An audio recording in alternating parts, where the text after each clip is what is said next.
Bueno, y como os decía, pues en esta diapositiva tenéis un poco ese itinerario, ese recorrido que hemos estado explicando antes, ¿no? De cómo este libro o este manuscrito del libro de la vida, pues fue en el fondo siempre retenido durante todos estos años por la Inquisición, sin bien ni condenado, ni eliminado, ni hecho desaparecer, ¿no? Lo cual pues nos habla del aprecio que en el fondo se tenía por esta obra, ¿no? Si bien no, no hubo un atrevimiento, al menos en estos años, por intentar de alguna manera publicarlo, ¿no? La publicación, como os decía antes, va a venir posteriormente, ¿no? Sobre todo ya después de la muerte de la santa, cuando también, podríamos decir, se inicia todo su proceso de reconocimiento de santidad, su fama de santidad está sumamente extendida, ya se conoce el camino de perfección que ha sido editado, y hay un interés o una curiosidad por diríamos, por publicar la obra de la santa, ¿no?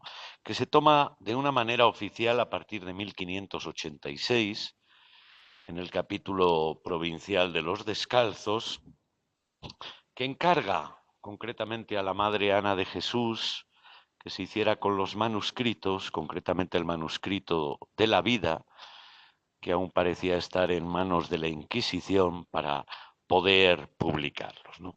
La Madre Ana de Jesús va a contar con la ayuda de la hermana del rey Felipe II, la emperatriz María de Austria.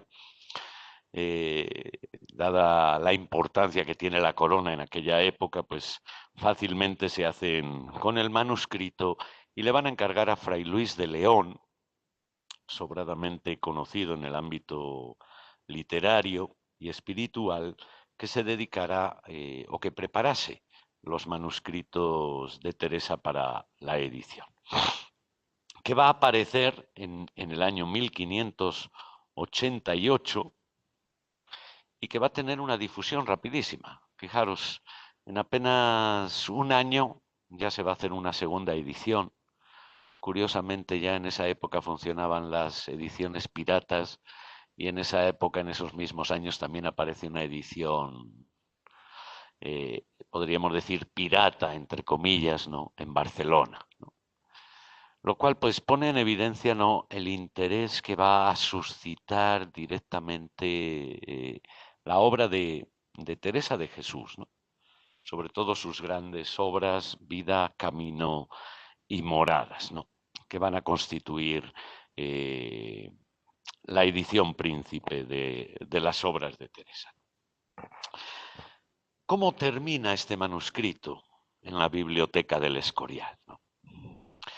Pues prácticamente en gran medida por casualidad, pero también por la importancia que va adquiriendo cada vez más Teresa de Jesús y porque uno de los objetivos de la Biblioteca del Escorial, construida por Felipe II, era hacerse con una biblioteca de grandes manuscritos, ¿no?, de grandes obras, ¿no?, sobre todo de personajes santos y reconocidos, ¿no? Con lo cual, pues, se entiende bastante lógicamente, ¿no?, que el manuscrito del libro de la vida concluyese sus días a partir de 1592 en el monasterio del Escorial, donde prácticamente ha estado hasta el día de hoy, ¿no? Salvo un intervalo ahí durante la guerra civil, durante la persecución religiosa, ¿no?, para salvaguardar el manuscrito, ¿no? Allí también sabéis que se encuentra la redacción primera del Camino de Perfección, el conocido como el Camino del Escorial, y también el libro de las fundaciones, ¿no?, que, como digo, ya se conservan en el depósito, en las cámaras de la Biblioteca del Escorial. Ya, por desgracia, por mantener y conservar los originales, pues ya no están expuestos al público, ¿no? Pero bueno, tenemos la suerte de que tenemos las ediciones facsímiles de todas las grandes obras de Teresa, con lo cual, pues también para todos los estudiosos que quieran acercarse al texto original escrito de puño y letra de Teresa, pues tienen la oportunidad de hacerlo, ¿no? Bueno, como os decía, estos son unos datos, si queremos, externos, ¿no? Que es importante, pienso, conocerlos, tenerlos en cuenta, ¿no? Y que forman parte también de lo que es la realidad del libro de la vida, su conservación, su edición, su publicación, ¿no? Y su difusión, ¿no? Quizás nos interesa más a nosotros, ¿no? Desde la perspectiva que nos posicionamos, ¿no? Tratar ahora de entender la dinámica interna de la obra, ¿no? Lo que podríamos decir la estructura y el contenido, ¿no? Para lo cual, pues sin duda alguna es importante tener en cuenta varios aspectos o varios elementos, ¿no? Uno de ellos, lo que podríamos denominar el ambiente, ¿no? ¿En qué ambiente se desenvuelve el libro de la vida, ¿no? Y esto va a ser muy interesante porque aquí nos vamos a encontrar con dos ambientes paralelos, ¿no? Por un lado, lo que es la realidad externa que envuelve el desarrollo del libro de la vida y del cual Teresa de Jesús, pues, nos va dejando testimonio, nos va dejando huellas, nos va dando perspectivas, ¿no? Y que ciertamente tiene su importancia dentro del libro, ¿no? ¿Por qué? Porque al final toda vida acontece en el contexto de un ambiente, ¿no? Tanto familiar como religioso, como social, ¿no? Y el libro de la vida ciertamente nos ofrece muchas claves para entender esos diversos ambientes que rodean la vida de Teresa, ¿no? Tanto desde la perspectiva familiar, diríamos más interna, pues Teresa nos ofrece algunos elementos que nos ayudan a identificar cómo era la vida de su familia, quién era su familia, ¿no? También del ámbito religioso, especialmente del ambiente interno del monasterio de la Encarnación, que es donde transcurre prácticamente casi toda la trama de lo que se nos relata en el libro de la vida, ¿no? También la dimensión o la realidad del monasterio de San José, de esa primera fundación, ¿no? Donde Teresa pues ya nos pone el germen de esa nueva obra que ella ha iniciado, ¿no? Y también elementos que nos ayudan a comprender, si queremos, la perspectiva socio-religiosa del momento, ¿no? Elementos de lo que implicaba pues la honra como uno de los valores sociales y religiosos que tenían una importancia fundamental dentro de ese contexto, etcétera, etcétera, etcétera, ¿no? Pero en el fondo sabemos que ese no es el ambiente verdadero del libro de la vida, que el ambiente verdadero apunta hacia la interioridad de Teresa. Y esto sí que es importante realmente, porque aquí es donde está uno de los grandísimos valores de las innovaciones y de las riquezas del libro de la vida, que en el fondo, sí, nos hablan de la interioridad de Teresa, pero en el fondo nos hablan de nuestra interioridad, ¿no? Ciertamente Teresa lo hace desde la perspectiva experiencial personal, ¿no? Pero ciertamente eso nos abre el panorama de la comprensión de todo lo que es el dinamismo, en definitiva, de la interioridad en el ser humano, ¿no? Ciertamente Teresa no lo abarca todo, pero también es cierto que Teresa nos va a ofrecer toda una serie de pautas, de claves, de orientaciones para entender, comprender el dinamismo de la interioridad humana, sobre todo en esa clave, si queremos, más espiritual, ¿no? Es donde ella centra verdaderamente la atención en ese acontecer de la relación o el descubrimiento de la presencia de Dios en el hombre.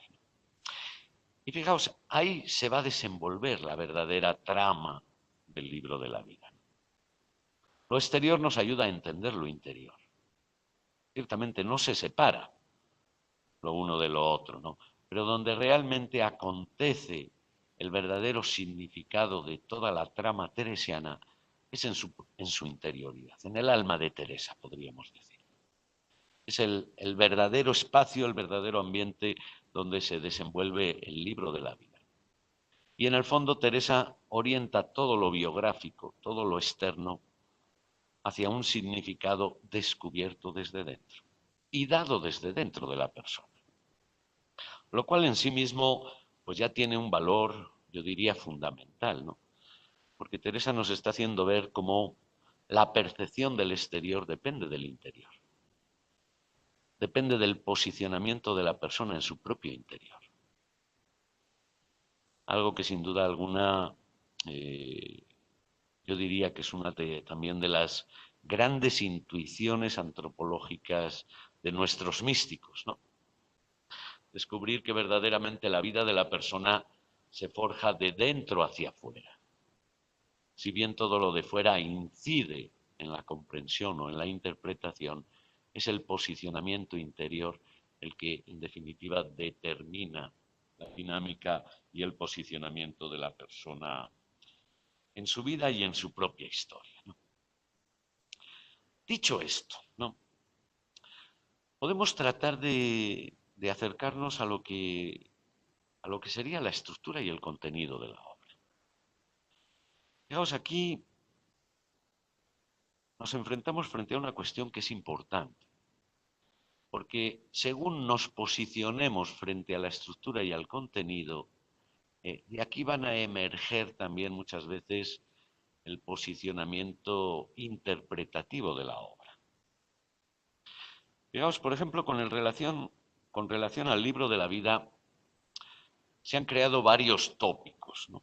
Esto de los tópicos es como muy normal en la geografía de los santos o de los personajes importantes, ¿no? Se crean tópicos que condicionan u orientan positiva o negativamente en la interpretación y en la lectura.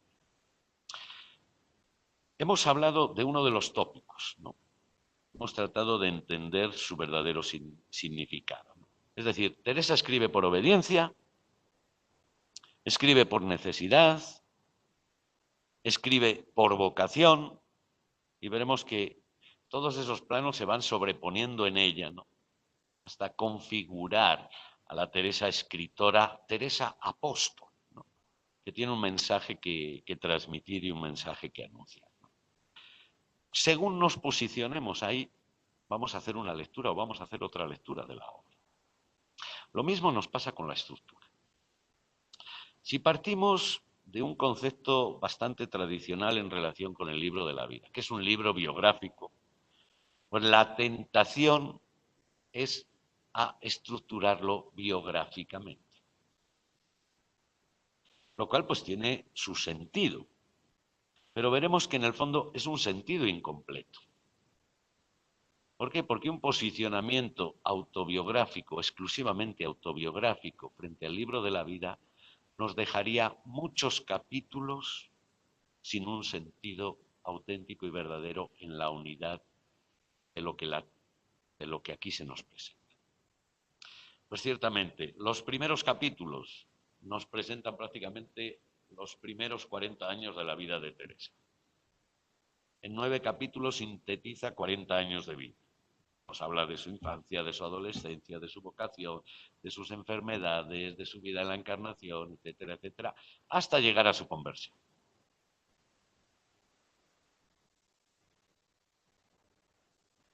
Luego, para volver a encontrarnos con capítulos con ese talante biográfico o autobiográfico, tenemos que esperar hasta el capítulo 23.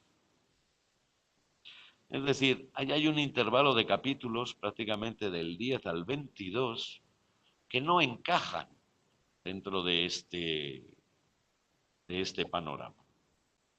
Y que muchas veces pues se han leído, se han interpretado. No, es un paréntesis que hace Teresa. Como los paréntesis que suele hacer por ahí entre medias de su escritura, ¿no? Que cambia de tema o se distrae con alguna cosa, ¿no? Pues algo parecido pasaría con esos capítulos. Teresa los ha metido ahí porque tenía que meterlos en algún sitio.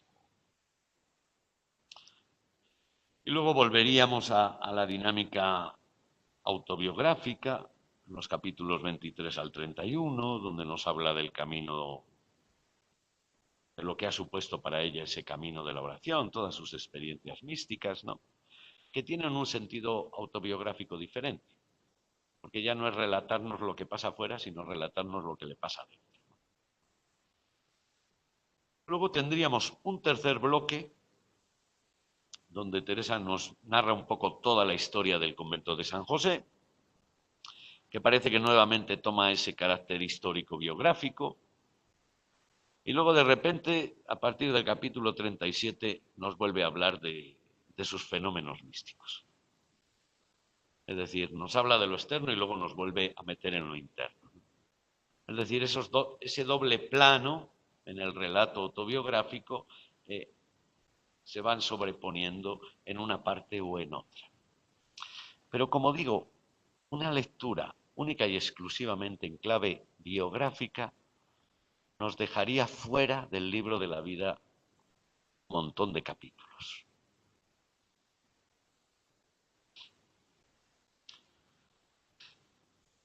Otra manera de acercarnos al libro de la vida podría ser la perspectiva de conjunto. Pues simplemente enunciar las partes, prescindiendo en cierta medida de la clave autobiográfica para decir, bueno, pues el contenido de esta obra es el siguiente. Tiene en cuenta todos los momentos que aparecen, pero no interpreta el sentido que tiene cada parte dentro de esta estructura, ¿no? Hoy tenemos los 10 primeros capítulos donde nos narra esos años de su vida, los capítulos del 11 al 22 donde nos presenta el tratado de oración, de las 4 maneras de regar un huerto, los capítulos 23 al 31, biografía interior, donde nos habla de todas sus experiencias y fenómenos místicos, los capítulos 32 al 36, la fundación de San José, y los capítulos 37 y 40, las últimas gracias místicas que está viviendo en el momento de escribir el libro. Pero fijaos, esto nos ofrece una estructura, pero no nos explica el porqué de esa estructura. Y normalmente toda estructura siempre tiene un porqué. Desde el punto de vista biográfico, hemos visto, todo tiene un porqué, pero hay una parte que no podemos explicar. Desde el punto de vista estructural, pues bueno, están ahí esas partes. Pero eso no nos explica por qué Teresa sigue ese ritmo y no sigue otro. Y lo importante, me parece, para entender a un escritor es tratar de entender qué es lo que le lleva a ese escritor, en este caso a Teresa, a distribuir el material de esta manera. ¿Dónde podemos encontrar claves que nos ayuden a entender y comprender la dinámica que Teresa sigue en el libro de la vida? En el fondo algo ya hemos venido diciendo.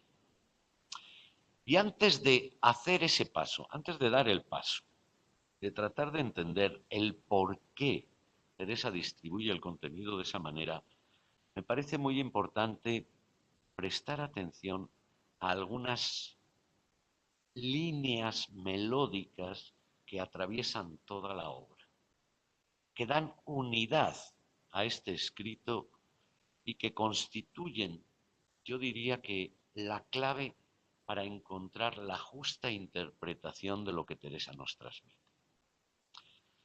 Fijaos que no se trata única y exclusivamente de leer o de entender lo que Teresa escribe, sino de dar un pasito más allá.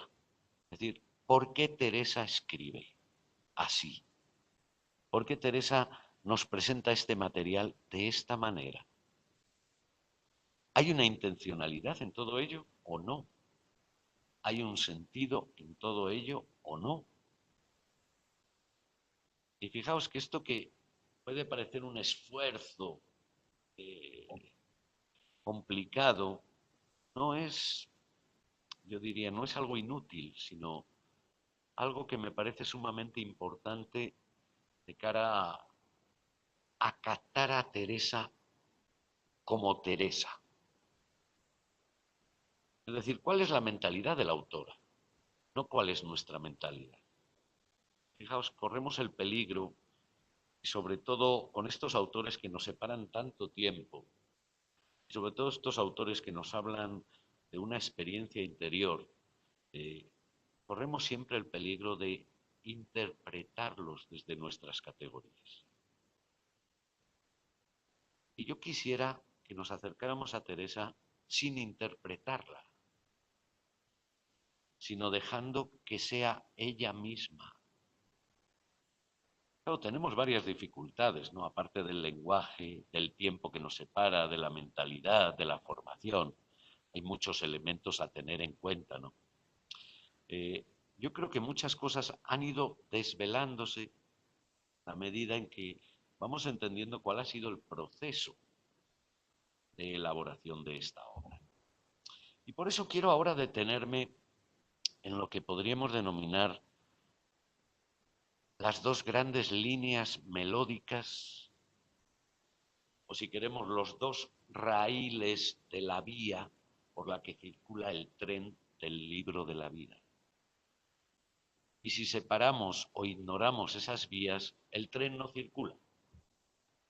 Es decir, como, sí, si queremos las líneas melódicas que unifican todo ese proceso existencial que nos va a trazar aquí Teresa. Y esas dos líneas melódicas son muy simples. Alguna de la primera ya hemos hablado, que es la misericordia de Dios. Hemos dicho antes que en el fondo es el gran objetivo de Teresa, anunciar la misericordia de Dios, proclamar, llevar a los otros a reconocer el verdadero rostro de Dios. ¿Y cómo lo va a hacer esto Teresa? Haciéndonos entrar en lo que verdaderamente significa la experiencia de la misericordia. Veremos que esto va a ser algo genial en Teresa y que por ser genial a veces puede pasar desapercibido y puede ser simplemente tratado o contemplado como un tema más. Pero es que la misericordia de Dios en el libro de la vida no es un tema más. La misericordia de Dios es el descubrimiento y es el, la confirmación y es el anuncio de lo que se envuelve o se encierra detrás de estas páginas. ¿Qué significa eso? Por eso quiero detenerme muy brevemente a tratar de identificar cuáles son los valores, cuáles son los elementos que constituyen esa experiencia de la misericordia en Teresa de Jesús. Lo hemos dicho antes, ¿no?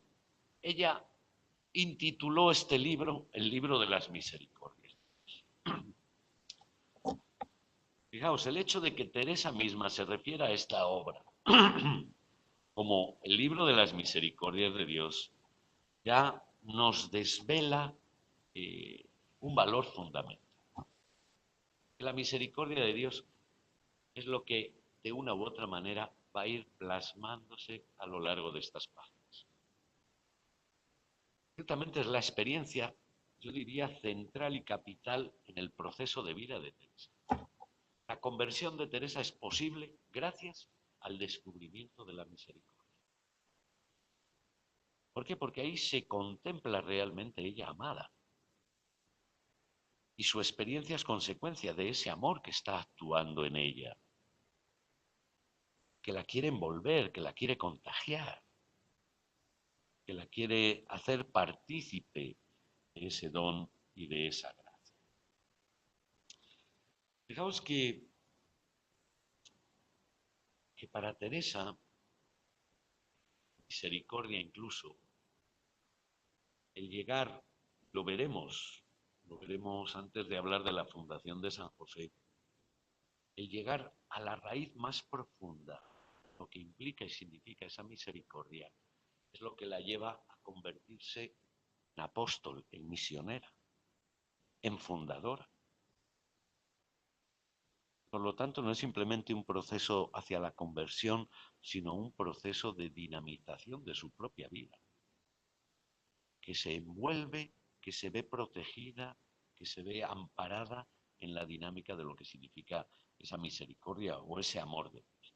Es decir, estamos hablando aquí de cuál es su experiencia central. Esa experiencia que va a pasar también por un proceso de descubrimiento. Y el primer gran descubrimiento para Teresa, para poder hablar de la misericordia de Dios, va a ser descubrir, o más que descubrir, convencerse de que Dios ha estado siempre presente en su vida. Esto que parece ingenuo, sin embargo, adquiere un valor de suma importancia para Teresa. ¿Por qué? Porque el dudar de la presencia de Dios es lo que muchas veces nos aleja de Dios. Y lo que no nos permite en nuestra mente entrar en una relación constante con Dios. Para Teresa este es el principio que justifica el camino de la oración. Si podemos orar es porque Dios está siempre presente. Si podemos relacionarnos con Dios es porque Dios nunca se va. Fijaos cómo lo expresaba Teresa, por ejemplo, en Vida 18:15. Acaecióme a mí una ignorancia al principio, que no sabía que estaba Dios en todas las cosas. Y como me parecía estar tan presente, parecíame imposible. Fijaos, es la lucha entre la mentalidad y la experiencia. El Dios que se va manifestando, que comienza a liberar a Teresa de su mentalidad y de sus prejuicios sobre Dios. Pues en la teología o en la visión teológica del momento, en la mentalidad de la gente, pues Dios era alguien que va, que viene, que si eres bueno viene a ti, si eres malo y pecas se escapa, si estás en gracia Dios está contigo, si no estás en gracia Dios no está contigo. Y nos metemos en ese cacao mental que nos puede complicar mucho la vida y la vida espiritual. Y sigue escribiendo Teresa, ¿no? Dejar de creer que estaba allí no podía. Por parecerme casi claro, había entendido estar allí su misma presencia. Y aquí viene el problema. Los que no tenían letras, o sea, los medio letrados o piadosos, me decían que estaba solo por gracia. Yo no lo podía creer, porque como digo, parecíame estar presente y así andaba con él. La lucha interior. Dios que viene a liberar a Teresa de sus prejuicios sobre Dios. Y que en la experiencia Dios se manifiesta presente. Dios siempre presente. Esto, claro, ¿a qué le va a llevar a Teresa? A releer su propia vida desde esa presencia de Dios que ella no ha sido capaz de ver y de percibir siempre, pero que Dios estaba ahí. Esto es muy importante para entender esos 10 primeros capítulos, ¿no? El Dios que siempre ha estado presente y el Dios que yo nunca he visto. Pero no porque no estuviera Él presente, sino porque yo estaba ciega. De ahí también el sentido teologal va a descubrir Teresa en esa presencia, que le va a llevar ciertamente a tratar de quitar a los otros esa mentalidad que es dañina. ¿Por qué? Porque uno puede pensar, o pueden hacerle creer que lo que es obra de Dios es obra del demonio, como le pasó a Teresa. ¿Por qué? Porque había una contradicción. Tú eres una mujer pecadora, Dios no puede estar en ti porque solo Dios puede estar a través de la gracia. Y tú como estás rodeada de pecado, no puedes estar en la gracia. Fijaos que en este sentido va a ser sumamente importante este descubrimiento y este convencimiento al que Dios mismo le va a ir llevando a Teresa. Dios no se aleja de ella a causa de su pecado. Lo leíamos antes en ese capítulo 4, en el parágrafo 3, ¿no?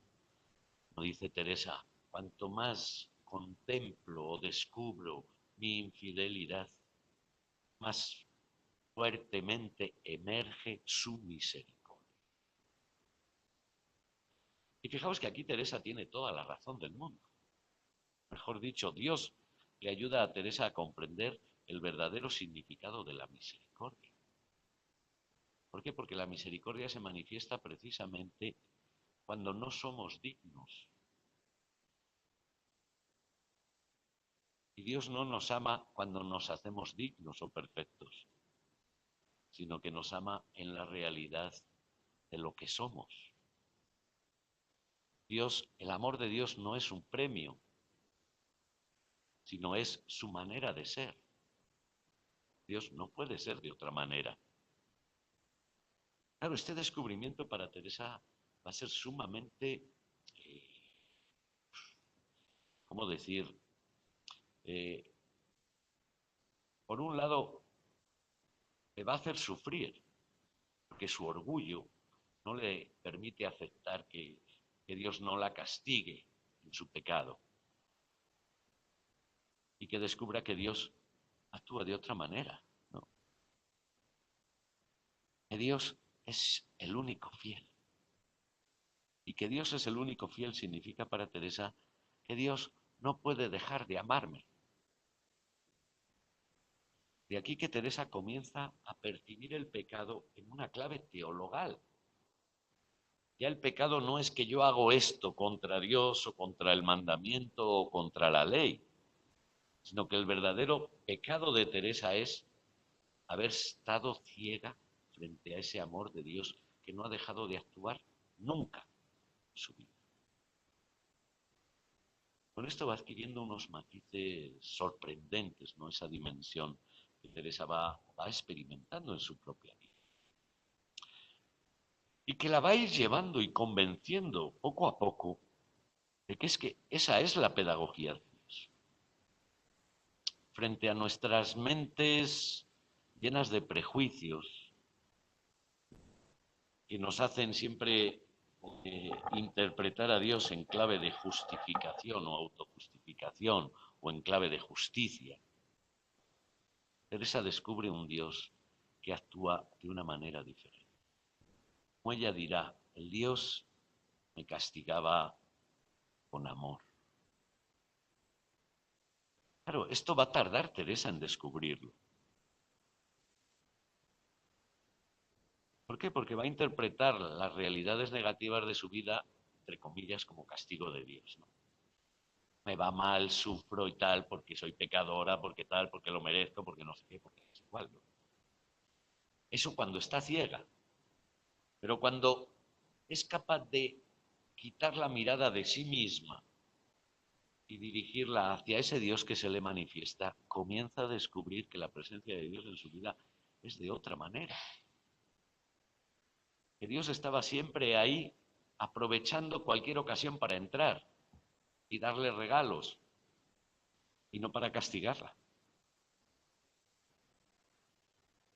Y de aquí que Teresa concluye que este Dios nunca se cansó de perdonarla, de que este Dios la castigaba con más amor, no con palos. Claro, fijaos, esto es un descubrimiento de años, claro, en el proceso de Teresa, no es de la noche a la mañana, sino un proceso prácticamente de 20 años y que todavía tendrá que seguir ahondando después de esos 20 años, que en cierto modo culminan en su conversión. La conversión, como veremos después, en el fondo es el resultado de haber abierto los ojos a esa verdad de Dios. Cuando realmente se da cuenta que Dios es el misericordioso, que nunca ha dejado de amarla, puede posicionarse en su vida de otra manera. una entrega total y confiada. Es lo que va a marcar todo el proceso teresiano. De tal manera que dirá que lo único que le da seguridad es la misericordia de Dios. Si leéis las exclamaciones, son esas oraciones o esos monólogos, esos soliloquios de Teresa con Dios, ¿no? La gran lucha de Teresa por dentro, en el fondo, es ¿qué es lo que me puede dar seguridad? Para vivir libre del miedo a que yo me aleje de Dios, a que yo peque, a que yo meta la pata y me condene. Hasta que Teresa va descubriendo es que no soy yo o mis obras los que me dan la seguridad. Porque yo puedo caer en cualquier momento. Lo único que me puede dar la seguridad es la misericordia de Dios. El Dios que me ama por encima de mis meteduras de pata.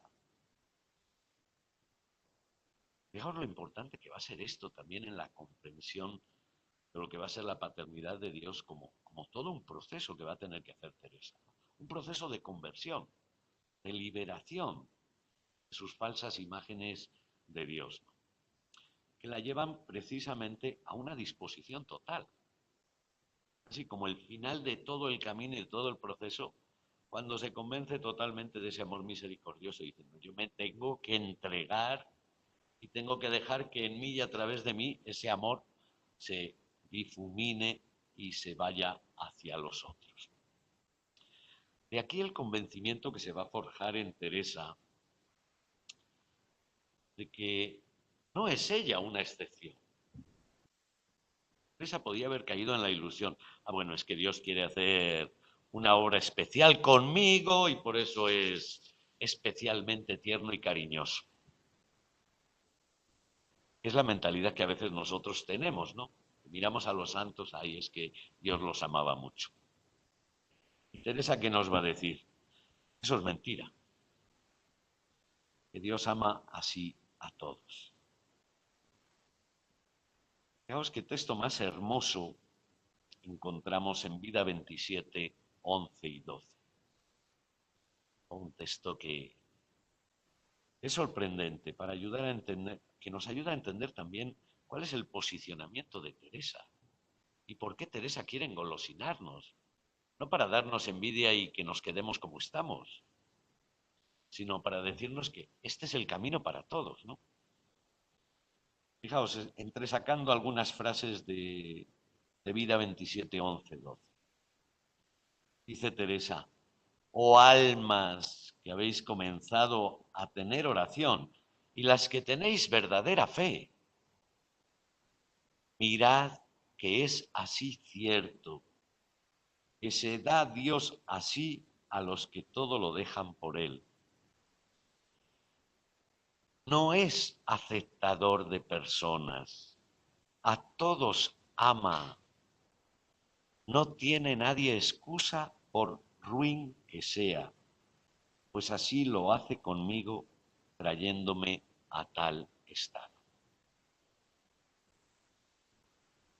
Entonces aquí Teresa sintetiza lo que nos va a ir diciendo, sobre todo en la primera parte del libro de la vida, donde quiere hacernos tomar conciencia de lo pecadora, de lo ruin y de lo infiel que ha sido ella, para que no nos desanimemos en el camino y veamos que a pesar de que nos sintamos ruines, pecadores, indignos, Dios no deja de amarnos. Dios es así con todos, no hace categorías de personas, porque solo Dios puede amar como Dios, es decir, infinitamente. Dios no es, como dirá Teresa, no es un tacaño que anda dosificando sus dones. No, Dios cuando se entrega, se entrega. Y dirá Teresa, no, Dios nunca se cansa de dar, no nos cansemos nosotros de recibir. Y Dios, como un mendigo, anda buscando quien quiera recibir sus dones, dirá Teresa también, ¿no? Es decir, os subrayo estos pensamientos, ¿no? Para que veamos que que el posicionamiento de Teresa, creo que lo entenderemos mejor a la luz de la lectura de su propia experiencia mística, ¿no? No es el don o la gracia que recibe una persona particular, sino testimoniar y abrirnos los ojos frente a lo que Dios quiere hacer con cada uno. De aquí que sea fundamental para Teresa esta dimensión de la misericordia de Dios, que como digo va a ir permeando todas las páginas del libro. Y va a llegar en un momento, cuando leamos el capítulo 32, donde va a emerger con una fuerza increíble hasta dónde llega esa misericordia de Dios, que es lo que la va a llevar a ella necesariamente a decir, no, tengo que salir de mí, tengo que hacer algo por este Dios, porque su misericordia va mucho más allá de lo que podríamos llegar nunca a imaginar. Veremos cómo Teresa nos lo va a testimoniar y nos lo va a dejar claro y evidente con todas las letras y con todos los apellidos. Bueno, como os decía, no se trataba tanto de hacer un análisis del tema de la misericordia, que implica muchos más elementos de los que aquí hemos dicho, ¿no? Pero sí que veamos cómo esta experiencia va permeando todo y va moviendo a Teresa en la comprensión de su propia vida, en la comprensión también de su pecado, en la comprensión de Dios, en la comprensión de sí misma y en la comprensión de la importancia que tiene este rostro de Dios para todos los demás. Y cómo el desconocimiento del Dios verdadero es el que muchas veces nos aleja de Dios. No es Dios el que se aleja, sino nosotros que inconscientemente, porque tenemos un falso concepto, nos alejamos de esa realidad. Bueno, pues luego vamos a hablar de la segunda clave, ¿no? Vamos a hacer ahora otro pequeño descanso. Y luego ya vamos a hablar de otra clave que lo permea todo, ¿no? Es la clave de la mística. ¿Qué es la mística para Teresa? Es el ámbito donde se mueve, ¿no? Pero esto lo vemos después, porque es un tema también sumamente importante de lo que sería la comprensión del libro de la vida.